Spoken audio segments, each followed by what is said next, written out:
वॾी ॻाल्हि थी वई आहे। माई हिकिड़ी राति में बस ईअं काया पलटजी वई। ऐं फिरोज खान जो तख़्तो ईअं ऊंधो थी वियो, ख़बर ई कान पई। पापुल, इहो कुदरत जो इंसाफ़ आहे। ने खान बहादुर फिरोज खान वॾे रईस खे क़त्ल कराए हादसे जो ड्रामो रचायो।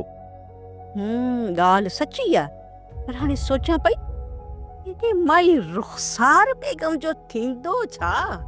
छा वरी छा थींदुसि साईं, छा थींदुसि? तूं सोच, खान बहादुर जी खरबे अरबे मिल्कियत आहे, उन ते नांग थी वेही रहंदी, ॿियो वरी छा थींदो? मूंखे नथो लॻे त शमीर खान मिल्कियत ते कब्ज़ो ॼमाए इन वरी रुखसार खे ॾींदो। न कॾहिं बि न। शमीर पीउ जो बदिलो वरितो, हाणे वरी वापसि शहर मोटींदो। हिते ॻोठ में रहणो आसान कोन थी पापुल, सम्झ। ॻाल्हि ॿुध, जेकॾहिं शमीर खान मोटी वियो न त ॿीहर शहरोज़ खान इन बनी ते ज़मीनुनि ते कब्ज़ो ॼमाए वेंदो। ॾाढो शातिर माण्हू अथई इहो। फ़िलहाल वक़्तु त ॿुधो आहे, रुखसार बेगम ऐं शमीर खान उन खां पोइ हारी पोचीअ जो कमु वठी, हा बसि पोइ पंहिंजो अंडर पिया ठारनि।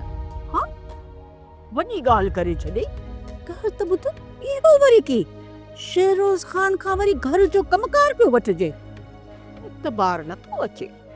ॿुधाए त तोखे इहो ज़ेबुल हाल हवाल कोन ॾिनो छा? ऐं ज़ेबुल आहे किथे आहे? उनखे के महीना थी विया, हवेली किथे वेंदी आहे? उनखे कढी छॾियऊंसि।